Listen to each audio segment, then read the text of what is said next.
The shot rang out just as Daisy Harper dove into the water, and the impact of the bullet sent her tumbling downstream before her vision went black, and the churning current swallowed her whole. Cade Quinlan had been watering his horse at the bend when he saw the body floating face down in the muddy waters of the Medina River. He didn't think twice before dropping his reins and plunging into the current, his boots filling with water as he fought against the pull of the river.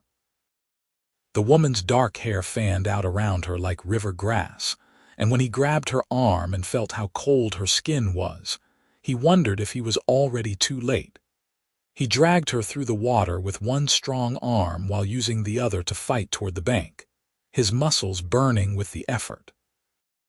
When he finally hauled them both onto the muddy shore, he rolled her onto her back and pressed his ear to her chest. There was a heartbeat, faint but steady, and he nearly collapsed with relief. Blood stained the right side of her dress, just below her shoulder, and he could see where the bullet had torn through the fabric. He pressed his hand against the wound to slow the bleeding, and that was when her eyes fluttered open. They were the color of honey in sunlight, wide with fear and pain, and she tried to sit up before gasping and falling back against him. "Easy now," he said, keeping his voice low and steady. "You have been shot. Don't move or you will make it worse." She stared at him with those frightened eyes, and he could see her trying to focus, trying to understand where she was and what had happened. Her lips moved, but no sound came out at first, and then she whispered, "They tried to kill me." "Who tried to kill you?" "The Carver brothers." "I saw what they did. I saw them murder that merchant from San Antonio, and they know I saw." Her voice broke, and tears spilled down her temples into her wet hair. "They chased me all the way from town. I thought if I could cross the river, I might lose them, but they shot me before I made it across."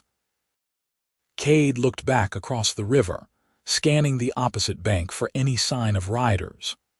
The Carver brothers were known throughout Bandera, Texas, as men who took what they wanted and left bodies in their wake. The law had been trying to catch them for years, but they were slippery as snakes and twice as dangerous.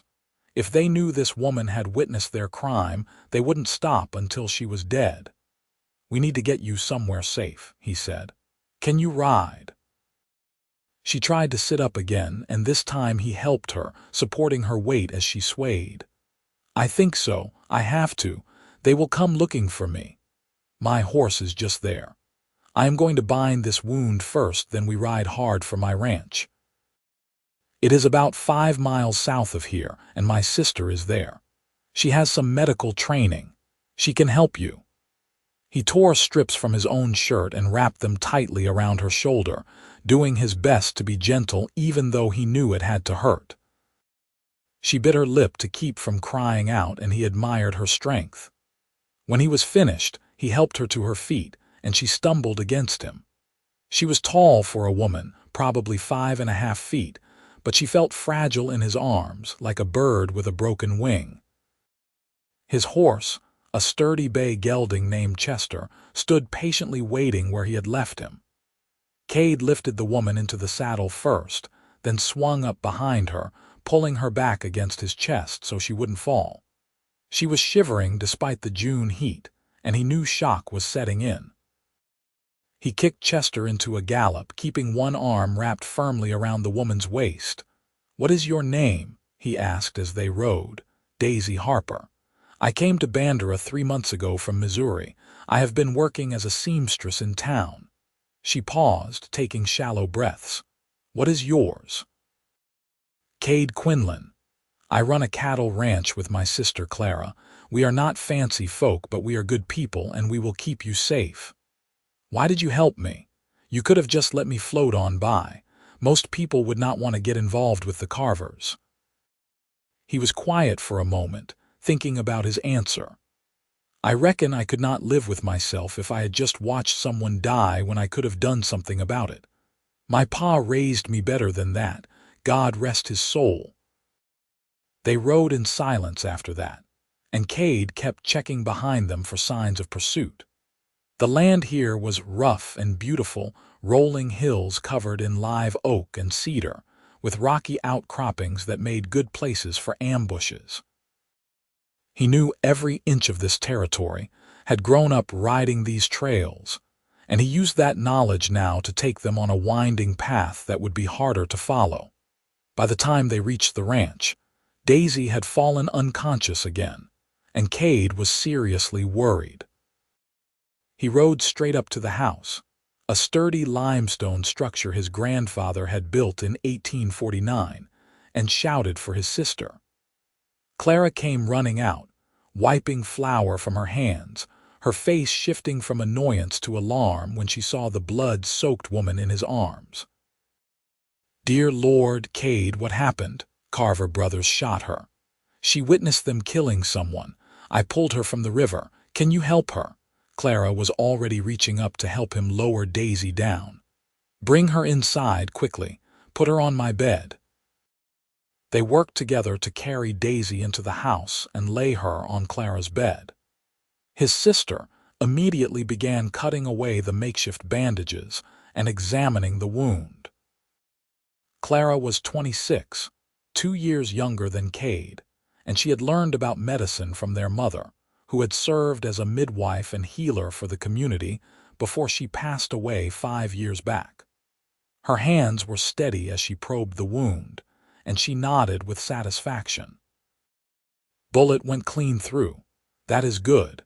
If I can stop the infection and keep the fever down, she should survive. Go heat water and bring me my medical bag. And Cade, you need to ride into town and tell Sheriff Morrison about this. If the Carvers think she is dead, that buys us some time, but the law needs to know what happened." Cade hesitated, not wanting to leave, though he couldn't quite say why.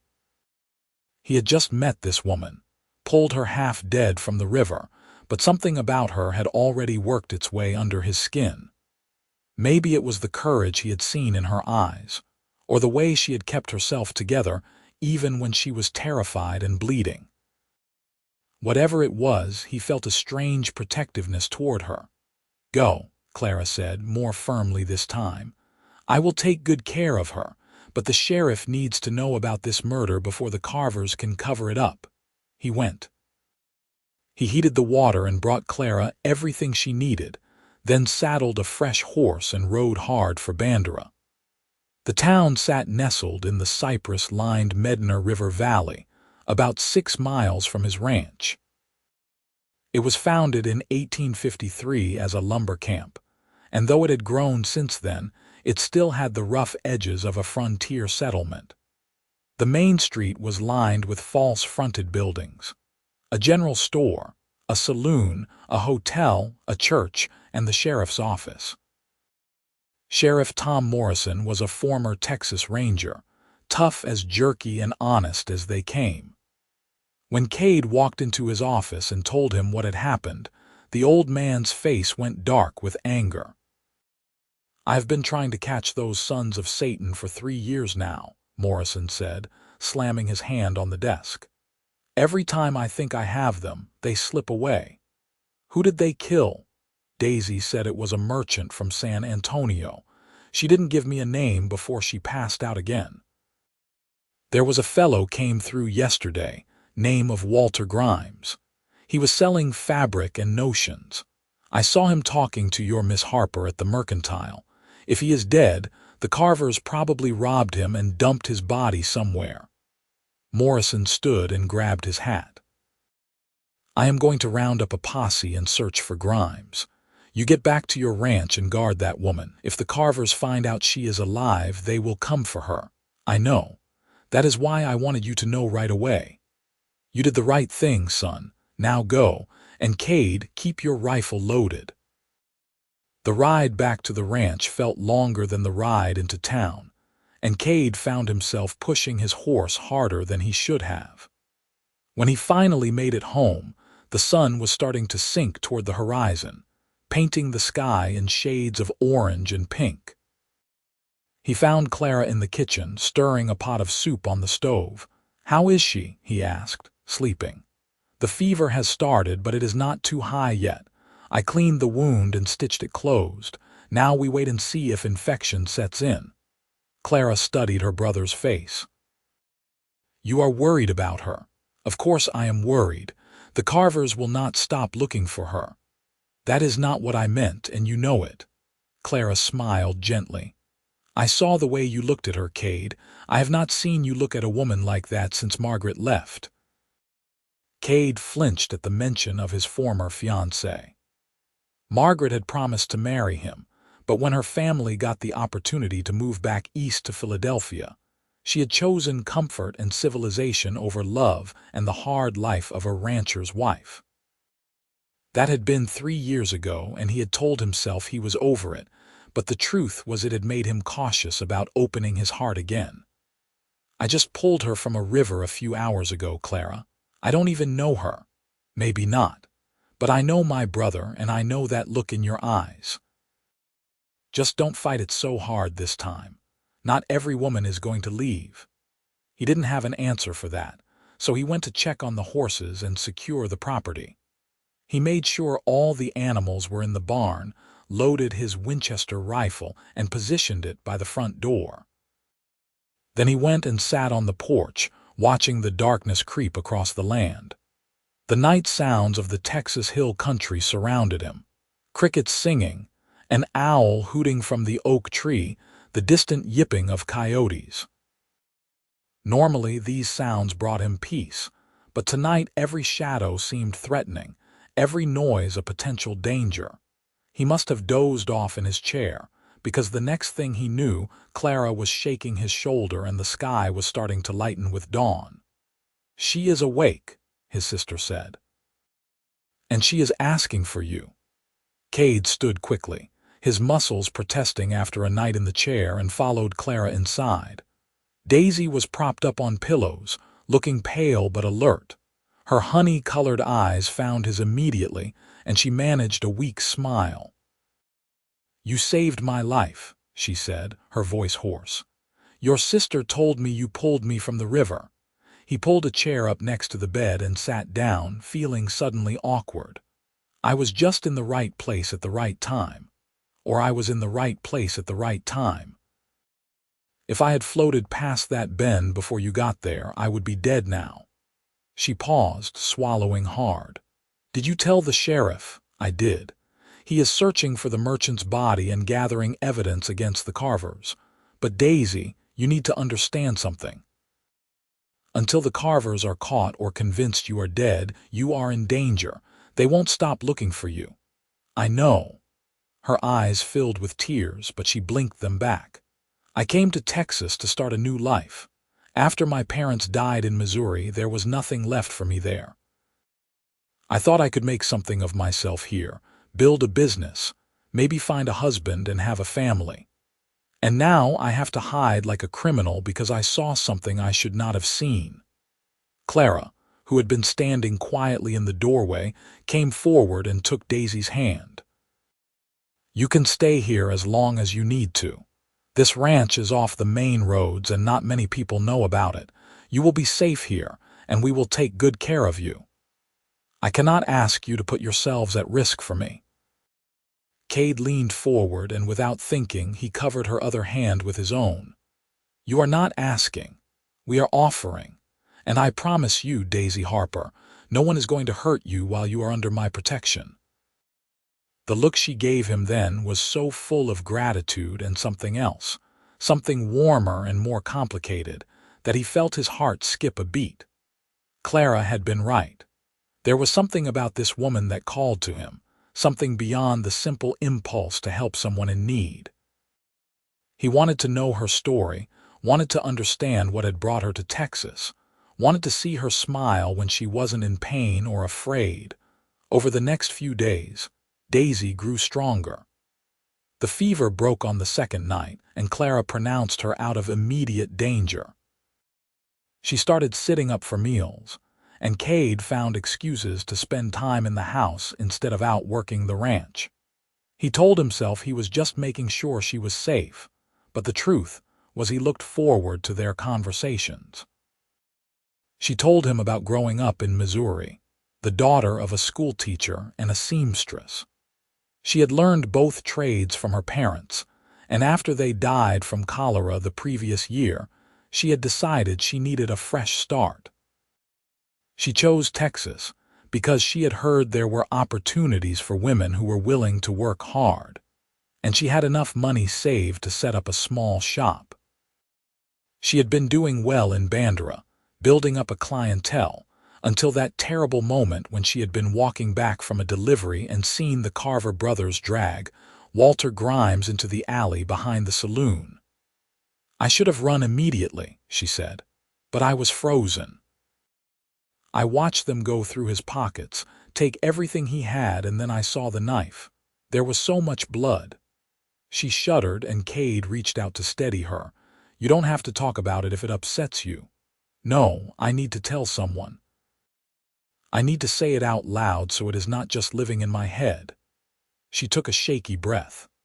"One of them, the younger one with the scar on his face, he looked up and saw me standing there.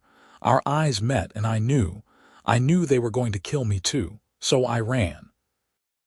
I ran faster than I have ever run in my life, and I could hear them chasing me, shouting at each other.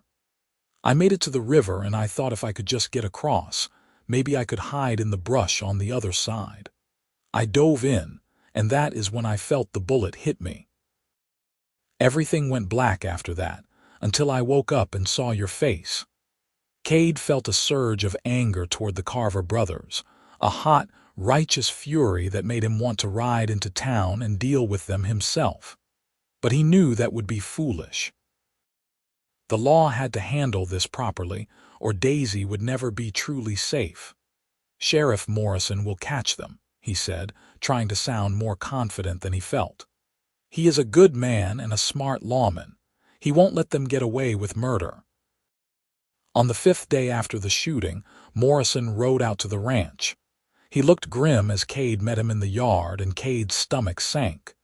"You found Grimes?" he asked. "We did. Exactly where your Miss Harper said he would be, in the alley behind the saloon. They had covered him with some old crates, but the smell gave it away. He had been stabbed multiple times and robbed of everything valuable." Morrison removed his hat and wiped sweat from his forehead. "The problem is, I cannot find the Carver brothers. They have disappeared. No one has seen them since the day of the murder, and I am worried they are hiding out, waiting for a chance to finish what they started with Miss Harper. She can identify them. That makes her the only witness who can put them at the scene." "Exactly, which means she is still in serious danger. I hate to say it, Cade, but you might want to consider sending her somewhere else, somewhere farther away where they wouldn't think to look for her." But before Cade could respond, Daisy appeared in the doorway of the house. She was wearing one of Clara's dresses, altered to fit her taller frame, and though she was still pale and moved carefully to protect her wounded shoulder, she looked determined.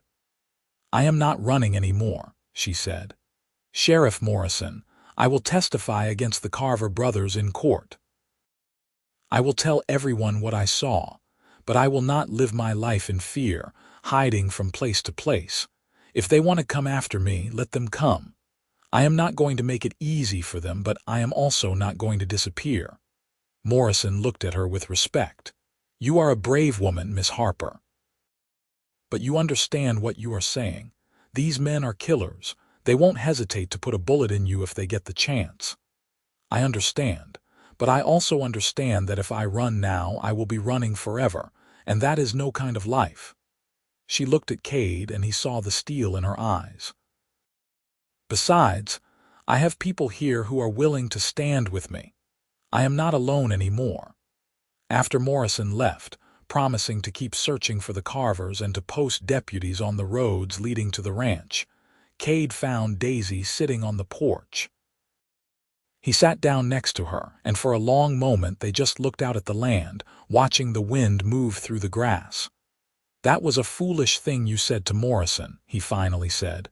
"Brave but foolish, maybe, but it was also the truth. I will not live in fear. I admire that about you. But Daisy, you have to understand I cannot lose you, not now, not after." He trailed off, not sure how to finish the sentence. She turned to look at him, her honey-colored eyes soft. Not after what? Not after finally finding you. The words came out in a rush, and he felt his face heat with embarrassment. I know it has only been a few days. I know I must sound like a fool. But from the moment I pulled you from that river, something changed inside me. I look at you and I see possibility. I see a future I didn't think I could have any more. She reached out and took his hand, lacing her fingers through his. You don't sound like a fool. You sound like a man who knows what he wants. And Cade, I feel it too. I didn't want to say anything because I thought maybe it was just gratitude or the intensity of what we have been through together. But it is more than that. When I look at you, I feel safe. I feel seen. I feel like maybe I finally found what I came to Texas looking for. He lifted her hand to his lips and kissed her knuckles gently. Then we will face whatever comes together, but you have to promise me something. Promise me you will be careful. No taking unnecessary risks. No going into town alone. No making it easy for the Carvers if they do come looking. I promise. As long as you promise me the same thing, no playing the hero and getting yourself killed trying to protect me. I cannot promise I won't protect you, but I will promise to be smart about it. She smiled then, a real smile that lit up her whole face, and he felt something in his chest loosen. He leaned in slowly, giving her time to pull away if she wanted to, but she didn't. She met him halfway, and when their lips touched, it felt like coming home. The kiss was gentle and sweet, full of promise and possibility, and when they finally pulled apart, they were both a little breathless. Well, Clara said from the doorway, making them both jump. It is about time. I was starting to think I was going to have to lock you two in a room together. She was grinning, clearly pleased with herself. Cade felt his face go red. How long have you been standing there? Long enough. Now come inside, both of you. Dinner is ready, and we are going to celebrate the fact that my stubborn brother finally admitted he has feelings for someone. The next few weeks fell into a comfortable rhythm. Daisy continued to recover, her shoulder healing well under Clara's careful attention. She started helping around the ranch, doing what she could with her limited mobility. She mended their clothes, cooked meals with Clara, and even helped Cade with some of the paperwork involved in running the ranch. She had a good head for numbers, and she quickly organized his chaotic record-keeping system. They spent their evenings on the porch, talking about everything and nothing. He told her about growing up on the ranch, about his father's dream of building something lasting in this wild country, about the hard years after his mother died, and how Clara had stepped up to keep them all together. She told him about her dreams of expanding her seamstress business, maybe even opening a proper dress shop someday. They talked about books they had read, places they wanted to see, what they thought the future held for Texas as it continued to grow and change. And every night before she went to bed, he would kiss her goodnight. Just a simple kiss, nothing improper, but filled with all the emotion he was feeling. He was falling in love with Daisy Harper, falling hard and fast, and he knew she felt the same way. But the shadow of the Carver brothers hung over everything. Morrison sent word regularly, but there was never any good news. The brothers had vanished like smoke, and no one seemed to know where they had gone. Some people thought they had fled to Mexico. Others said they had headed up to the Indian Territory. But Cade couldn't shake the feeling that they were still around, watching and waiting for their chance. He started taking extra precautions. He hired 2 ranch hands, men he trusted, and made sure someone was always watching the house. He taught Daisy how to shoot his spare revolver, and though she had never held a gun before, she proved to be a quick learner. Clara thought he was being paranoid, but she went along with his precautions anyway. It was 8 weeks after the shooting when the Carvers finally made their move. Cade was out checking the southern fence line when he heard the gunshot. His blood went cold, and he spurred his horse into a gallop, racing back toward the house. He could see smoke rising from the barn, and his heart was pounding so hard he thought it might burst from his chest. When he reached the yard, he found Clara crouched behind the water trough, clutching his shotgun. "They set the barn on fire," she shouted. "Daisy is inside the house, but I think they are trying to draw us out." Cade dismounted and dove for cover beside his sister. "Where are they?" "I saw 2 men up in the rocks to the east. I fired at them to keep them back, but I don't know if I hit anything." He looked toward the house and saw Daisy peering out from behind a window shutter, his revolver in her hand. She looked terrified but determined. The barn was fully engulfed now, flames shooting high into the air. He knew they would lose it and probably the horses inside, but right now his only concern was keeping the people he loved alive. "Cover me," he said to Clara. "I am going to make a run for the house." "Cade, no, it is too dangerous. We cannot fight them off separately. We need to get together and make a stand." Before she could argue further, he was up and running, zigzagging across the open ground. A bullet kicked up dirt near his feet and another whizzed past his ear, but then he was crashing through the door and Daisy was there, grabbing him and pulling him inside. "Thank God," she breathed, and he held her tight for just a moment before pulling away. "We need to get Clara inside." "Can you cover me from the window?" She nodded, her face pale but her hand steady. He loved her even more in that moment, loved her courage and her refusal to crumble under pressure. He positioned himself by the door while she took up a spot at the window. "Now!" he shouted, and she started firing toward the rocks. He burst back out the door and ran for Clara. His sister saw him coming and started running too, and they met halfway across the yard. But as they turned to run for the house together, Cade saw movement from the corner of his eye. One of the Carver brothers, the younger one with the scar, had circled around and was taking aim at Clara.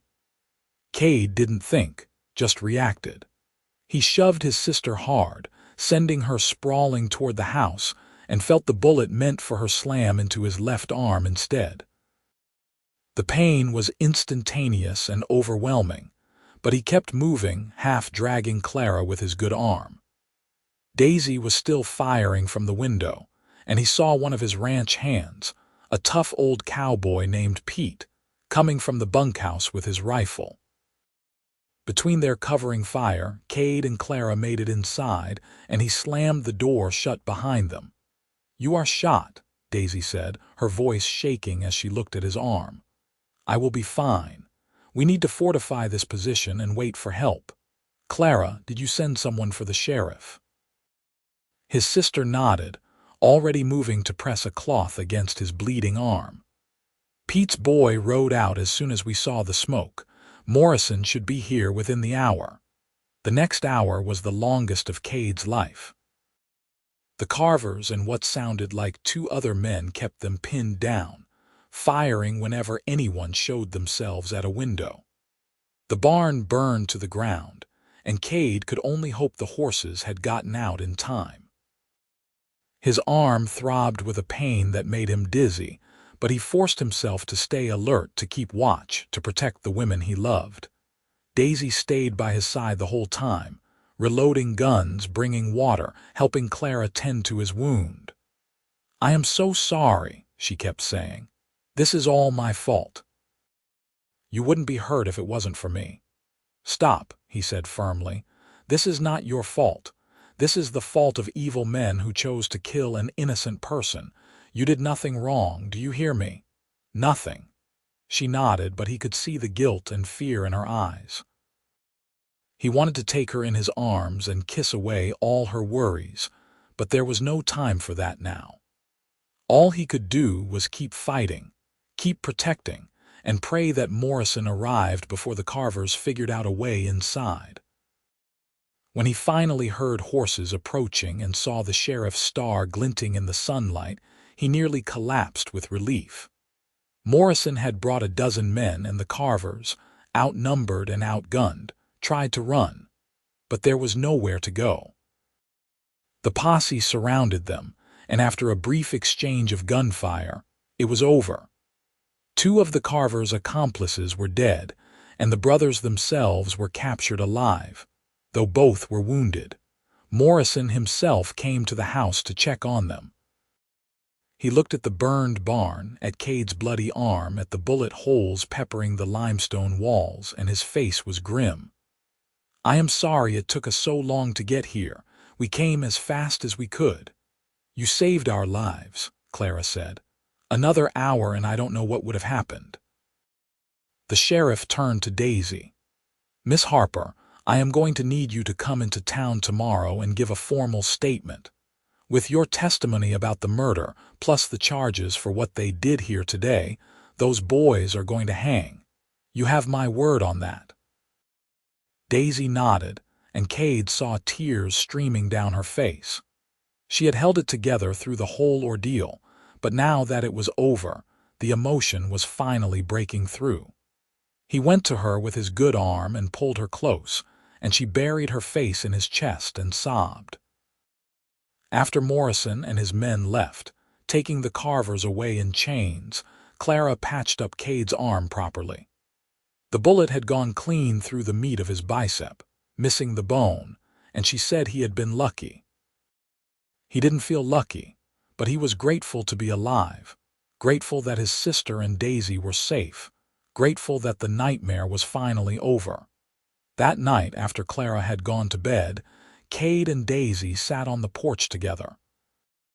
The smell of smoke still hung in the air, and the ruins of the barn were a stark reminder of how close they had come to losing everything. But they were together, and that was all that mattered. "I could have lost you today," Daisy said quietly. "When I saw that man aiming at Clara, and you pushed her out of the way, my heart stopped. For a moment I thought he had killed you." "Takes more than that to kill a Quinlan," he said, trying to sound light-hearted, but his voice came out rough with emotion. She turned to face him, taking his good hand in both of hers. "Cade, I love you. I know it is fast. I know we haven't known each other very long, but I don't care. I have never felt this way about anyone, and I almost lost you without telling you how I feel. So I am telling you now, I love you." His heart felt like it might burst from his chest. "Daisy Harper, I have loved you from the moment I pulled you from that river. I have been trying to figure out how to tell you, trying to find the right words, but the truth is there are no right words. I just love you. I love your courage, your strength, your kindness, your smile. I love everything about you, and I want to spend the rest of my life showing you just how much." She was crying again, but this time it was happy tears. "Is this you asking me something?" He smiled, feeling suddenly nervous despite everything they had just been through. "Daisy Harper, will you marry me? Will you take a beat-up cowboy who is probably going to worry too much and be overprotective, but who will love you with everything he has for the rest of his days?" "Yes," she said, laughing through her tears. "Yes, yes, 1,000 times yes." He kissed her then, really kissed her. Not the chaste good-night kisses they had shared before, but something deeper and more passionate, a kiss that promised forever. And when they finally pulled apart, both breathless and grinning like fools, Clara appeared in the doorway. "Finally," she said, throwing her hands up in mock exasperation. "I thought I was going to have to plan this proposal myself. Now can we please start planning a wedding? I have been waiting for a reason to make a celebration cake." They were married 6 weeks later in the little church in Bandera. The whole town turned out for the wedding, eager to celebrate the brave seamstress who had stood up to the Carver brothers and the cowboy who had saved her life. Daisy wore a dress she had made herself, beautiful white lace over satin, and when Cade saw her walking down the aisle, he felt tears prick his eyes. She was the most beautiful thing he had ever seen, and she was his. The Carver brothers had been tried and convicted, and they were set to hang the following month. Justice had been served, and Daisy could finally stop looking over her shoulder.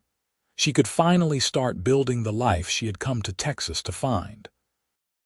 They spent their wedding night in the hotel in town, and it was everything Cade had dreamed it would be and more. Daisy was shy at first, but she was also eager and loving, and they fit together perfectly. He took his time, wanting to make it special for her, wanting to show her with his body what he felt in his heart. And when they finally lay tangled together in the sheets, exhausted and happy, he knew he was the luckiest man alive. The next morning they returned to the ranch to start their life together. Cade had rebuilt the barn with help from neighbors and friends, and the ranch was thriving again. Daisy set up a workroom in one of the spare bedrooms and continued taking on sewing projects, though she was more selective now about which jobs she accepted. She also started helping Cade with the business side of the ranch, and her organizational skills made a huge difference in their profitability. Clara stayed on at the ranch for another year, and then she met a banker from San Antonio who came through Bandera on business. He was a good man, kind and patient, and he fell head over heels for Clara's sharp wit and capable hands. They courted for 6 months and then married, and Clara moved to San Antonio with her new husband. Cade missed having his sister around, but he was happy to see her find love of her own. Daisy got pregnant a few months after Clara left, and Cade hovered over her like a nervous hen. She found his protectiveness both annoying and endearing, and she had to keep reminding him that women had been having babies for thousands of years, and she would be just fine. But he couldn't help it.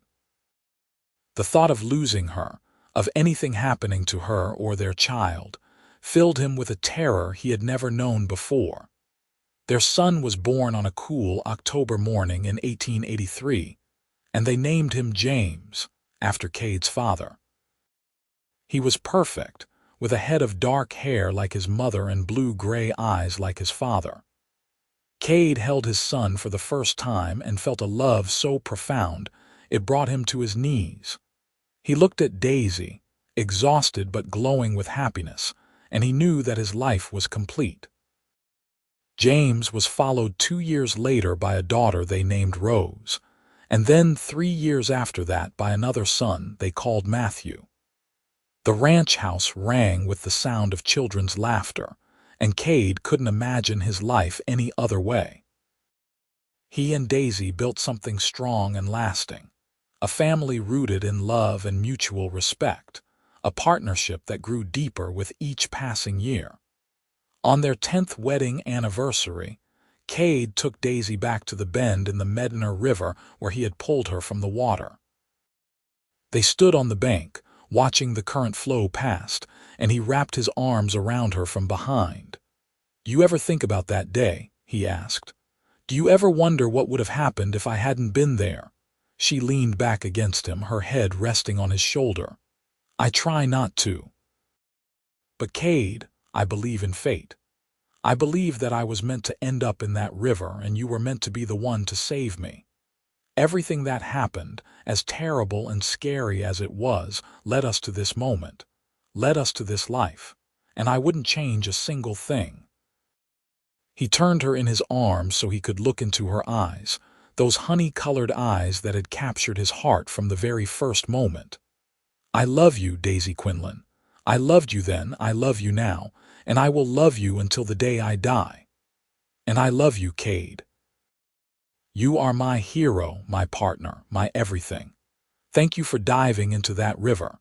Thank you for not giving up on me. Thank you for building this beautiful life with me." He kissed her as the sun set over the Texas hills, painting the sky in shades of orange and red and purple.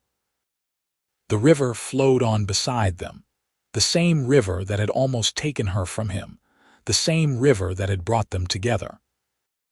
And Cade silently thanked it, thanked fate or God or whatever force had put him at that exact spot at that exact moment, because without it, he would never have found the love of his life. Years passed, and the Quinlan Ranch continued to prosper. Cade and Daisy expanded their land holdings, buying up neighboring properties as they became available. They became pillars of the Bandera community, known for their generosity and their willingness to help neighbors in need. Daisy never forgot what it was like to be desperate and alone, and she made sure that no one in their community went without help if they needed it. Their children grew up strong and healthy, learning the values of hard work and integrity from their parents. James followed in his father's footsteps, becoming a skilled rancher with a head for business. Rose inherited her mother's artistic talents and became known throughout the region for her beautiful dressmaking. Matthew showed an interest in the law and eventually went to school in Austin, coming back to Bandera as a lawyer dedicated to helping people who couldn't afford fancy representation. Clara visited often with her own growing family, and the cousins grew up close, spending summers together on the ranch. The house that Cade's grandfather had built in 1849 was expanded to accommodate the growing family, with extra bedrooms added, and a large dining room where they could all gather for Sunday dinners. On their 20th wedding anniversary, Cade surprised Daisy with a trip to San Antonio. They stayed in a fancy hotel and ate in restaurants and went to the theater, and it reminded them both of how far they had come. But by the end of the week, they were both eager to get back to the ranch, back to their children and their land and the life they had built together. "I don't need fancy hotels or city entertainment," Daisy said as they rode home. "Everything I need is right here in this rough country with you by my side." Cade reached over and took her hand, scarred from years of ranch work but still beautiful to him. "Do you remember when you told me you came to Texas looking for a new life, looking to build something? I remember. Did you find it? Did you get what you were looking for?" She smiled, and it was the same smile that had captured his heart all those years ago, full of warmth and love and contentment. "I found so much more than I was looking for. I found purpose, I found community, I found a family. But most of all, I found you, and that made everything else possible." As they crested the hill overlooking their ranch, Cade felt a deep sense of satisfaction settle over him. He could see their children playing in the yard, could see the cattle grazing in the pastures, could see the limestone house standing strong against the Texas sky. This was his legacy, this land and this family, and it had all started with a single moment of choice, a decision to dive into a river and save a drowning woman. "I would do it again, you know," he said quietly. "If I could go back to that day, knowing everything that would happen, all the danger and the fear and the uncertainty, I would still dive into that river. I would still pull you out. I would still fall in love with you. Because this, right here, this is worth everything." Daisy's eyes filled with tears, happy tears that caught the afternoon light. "We were both drowning in our own ways, weren't we? I was literally drowning in that river, but you were drowning in loneliness and grief over Margaret. We saved each other, Cade. That is what makes this so special. It wasn't just you saving me. It was us choosing to save each other, every single day."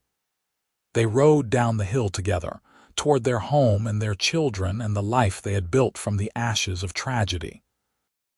And Cade knew with a certainty that went bone deep that he was exactly where he was meant to be. The years continued to roll by, marked by the changing seasons and the rhythms of ranch life. They weathered droughts and floods, economic downturns and personal losses. They buried friends and celebrated weddings and welcomed grandchildren into the world. Through it all, their love remained constant, a foundation that supported them through whatever challenges life threw their way. When Cade was 55 and Daisy was 51, they decided to semi-retire from active ranch management, turning over most of the daily operations to James and his wife Sarah. They built a smaller house on the property, a cozy cottage overlooking the Medina River, and spent their days doing the things they loved. Cade still rode out to check on the cattle sometimes, but mostly he enjoyed puttering around their garden and playing with his grandchildren. Daisy continued to sew, but now it was quilts for her grandchildren and fancy dresses for her granddaughters, made with love rather than for profit. On their 30th wedding anniversary, their children threw them a huge celebration at the ranch. The whole county seemed to turn out, and there was music and dancing and more food than anyone could possibly eat. Speeches were made, toasting the couple who had become an institution in Bandera, known for their love story as much as for their contributions to the community. When it was his turn to speak, Cade stood up with Daisy by his side and looked out at the assembled crowd. 30 years ago, I pull.